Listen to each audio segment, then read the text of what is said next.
আসসালামু আলাইকুম। নতুন ভিডিওতে আপনাদের সকলকে স্বাগতম।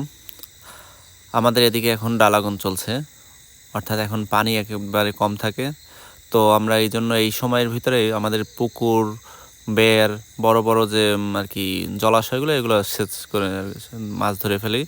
তো এই দেখুন আমরা মেশিন এনেছি এবং মেশিন থেকে পানি সেচ করার সকল ব্যবস্থা করা হচ্ছে। আমরা একটু মেশিন এক জায়গায়, পানি ফেলাচ্ছি আর এক জায়গায়, এই জন্য আমরা পাইপের মাধ্যমে পানি ফেলাইতেছি। পাইপ দিয়ে নিচ্ছি যেন আর কি আমাদের যে সব জায়গায় যেন নষ্ট না হয় এবং কাঙ্ক্ষিত দূরে ফেলানোর জন্য আমাদের দেশে এই পাইপ ব্যবহার করে। পাইপ বলতে পারেন বা পলিথিন বলতে পারেন, পলিথিনের পাইপ এটা। তো আলহামদুলিল্লাহ আমরা প্রায় 10টা না 12টার দিকে আমরা এই মেশিন অন করেছি। কেবল ভাটা লেগেছে, অর্থাৎ যেহেতু বড় বেড়, এখানে অনেক পানি থাকে, এই জন্য একদম সম্পূর্ণ ফুল প্রিপারেশন নিয়ে, অর্থাৎ অনেক তেল অনেক নিয়ে এই পুকুর হেসার আর কি, পুকুর না, এটা বড় একটা বেড়, এইটা হেসার টার্গেট। এবার একটু টুইস্ট বেশি, দেখেন বেড়টা অনেক বড়, এই জন্য একদম দেখলেন তো বোতল ভর্তি তেল নিয়ে তারপর ভালোভাবে হেসতেছে। গতবার ওই বেড়টা শীতে অনেক মাছ পেয়েছিলাম আমরা, তো এই জন্য আমাদের এবারও অনেক এক্সপেকটেশন বেশি। অনেকক্ষণ ধরে চলতেছে মেশিনটা, পানিও কমতেছে। তবে একটু একটা টাইম পরে দেখতেছি যে আর কি পানি কমার যে হার, তাতে আর কি একটা মেশিন দিয়ে পারা যাচ্ছে না। আমরা দুপুর 12টার দিকে লাগিয়েছি, 3টা সাড়ে 3টা এখন বাজে, এর ভিতরে আর কি পানি টানতেছে যাচ্ছে, কিন্তু আবার অন্য দিক থেকে পানি আসছে। এই দেখেন পানি অনেকটাই টানছে, কিন্তু একদম শেষ হচ্ছে না। এই কারণে বোঝা গেল যে বিকাল হয়ে আসতেছে। এমনিতে এখন শীতের কিছুটা আবহাওয়া শুরু হয়ে গেছে, অর্থাৎ বিকালবেলা সময় থাকে কম। এই দেখেন পানি টানছে, কিন্তু ওর ভিতর থেকে আসতেছে। আপনারা এমনিতেই দেখছেন যে টগরের পানি একটু আর কি কী বলে, একসাথে টানে না, একটু আস্তে আস্তে করে টানে। এই জন্য আমরা দুটো মেশিন লাগাইতেছি, যেন আমরা দেখি বিকালের ভিতরে ভালোভাবে আর কি সেচা সম্পন্ন করতে পারি কিনা। তো পুরাদমে কাজ চলতেছে। আগে দেখছিলেন একটা মেশিন লাগিয়েছে, এখন আর একটা লাগানোর পরিকল্পনা কার্যক্রম প্রায় শেষ পথে। এখনই মেশিন অন করা হবে। ওদিকে পানি সেই আর কি দুপুর হতেই একটা মেশিন দিয়ে সিঁচেছে, এখন আরও একটা মেশিন, দুটো একসাথে। দেখা যাক মাছগুলো আমরা ধরতে পারি। সন্ধ্যা হতে এখনও প্রায় 2 ঘন্টা বাকি, তো দেখা যাক এর মধ্যে কি হয়। আমরা আমাদের সর্বোচ্চ চেষ্টা করতেছি, তারপর আল্লাহ যা করেন।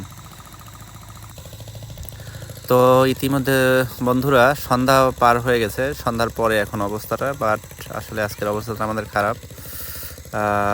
এই তামিম বলছে যে আসলে লাইট জ্বালিয়ে নষ্ট করো না, রাতে লাগবে, কারণ মাছ ধরতে অনেক রাত হয়ে যাবে।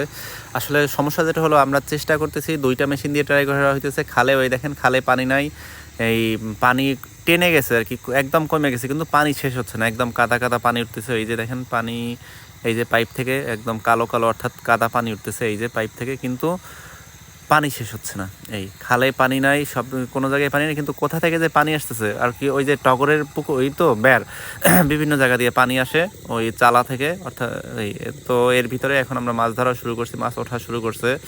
এই আসলে কিছু করার নেই, আল্লাহ সবচেয়ে উত্তম পরিকল্পনাকারী। আমরা আমাদের সর্বোচ্চ চেষ্টা করেছি, বাট হইতেছে না। এই আমাদের প্রথম মাছগুলো উঠতেছে, দেখুন মাছটার লোক অনেক সুন্দর। এরপরও আমরা চেষ্টা করতেছি মাছ ধরার, যেহেতু পানি একদম টানাইতে পারতেছি না, আর সম্ভব হবে না, তো এখন আমরা নেমে গেলাম মাছ ধরতে। তো কি আর করার, একদম টানানো সম্ভব না দেখে যে যা পারতেছি এখন ধরার চেষ্টা করতেছি। আমরা মাছ ধরা শুরু করছি গোড়ালি সমান, পায়ের গোড়ালি সমান পানি থেকে শুরু করে এখন একদম কোমর পর্যন্ত পানি হওয়া পর্যন্ত আমরা চেষ্টা করছি। এইগুলো আমরা সব হাতাই হাতাই ধরছি, অর্থাৎ সেচে যেভাবে ধরার কথা সেভাবে আমরা ধরতে পারতেছি না। আর আপনারা জানেন টগরের পুকুরে থাকেই মূলত শিং মাছ, কই মাছ, মাগুর মাছ, চ্যাং মাছ, এই শোল মাছ, বাট আমরা আসলে ধরতে অক্ষম। তার ভিতরে সমস্যা দ্বিগুণ, অর্থাৎ একদিকে কি বলে রাত্র হয়ে গেছে, তারপর পানি কমে না।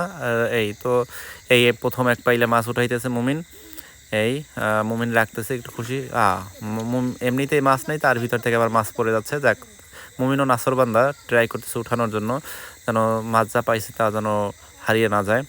তো এরপর আমরা চেষ্টা করলাম, দেখি আমাদের মতো করে অনেকক্ষণ ট্রাই করছি, বাট এই মাছগুলো যেটা বললাম শিং মাছ, কই মাছ, এগুলো হয় কি পানি সম্পূর্ণ না শুকাইলে মাছগুলো ধরা যায় না। শোল মাছ আমরা অনেক বড় বড় মাছ ঠেকছি, বড় বড় শোল মাছ, বড় বড় শিং মাছ, কিন্তু আনফর্চুনেটলি আমরা উঠাইতে পারিনি। তো আমরা তারপর আল্লাহর কাছে শুকরিয়া আদায় করি, আল্লাহ যা দিয়েছে তাতেই হয়েছে। তবে যিনি মেশিন দিয়ে আমাদের সাথে সহযোগিতা করছেন তার একটু মন খারাপ, আমাদেরও মন খারাপ, যে আমাদের এক্সপেকটেশনের বাইরে এই যে মাছ পাইছে, এই মাছগুলো দেখা গেছে শুধু যারা ওই টগর সালাইতো বা কাদা সালাইয়ে যে মাছ পাইতো সেই মাছ, বাট এইটাই এখন আমরা নিতেছি। যাক, সমস্যা নাই, আল্লাহ যা দিছে আমরা তাতেই শুকরিয়া করতেছি। এই যে আমরা আমাদের চেষ্টার কমতি রাখিনি, আমরা প্রায় 1.5-2 ঘন্টা বললাম, ওই যে কোমর পর্যন্ত পানি পর্যন্ত ধরছি, চেষ্টা করছি ধরার। এই হলো টোটাল মাছ। তো আল্লাহ যা দিছে তাতেই আমরা খুশি ইনশাল্লাহ। তো আপনারাও আল্লাহর উপর সবসময় ভরসা রাখবেন, আর আল্লাহ যা দেয় তা খুশি, তাওয়াক্কাল তু আলাল্লাহ। তো এই হলো আজকের ভিডিও। আপনারা সকলে ভালো থাকবেন। কারো কোনো মতামত থাকলে জানাবেন। আপনাদেরও যদি কোনো মাছ ধরার সময় এরকম কাহিনী হয়ে থাকে, মাছ ধরতে গিয়ে পারেননি বা বান ভেঙে গিয়ে মাছ আর উঠায়নি, এরকম হলে আমাদের জানাবেন আর কি, কমেন্ট করতে পারেন। এই টোটাল মাছ, এই বড় একটা পাঙাশ আর অন্যান্য মাছ। সকলে ভালো থাকবেন। আসসালামু আলাইকুম।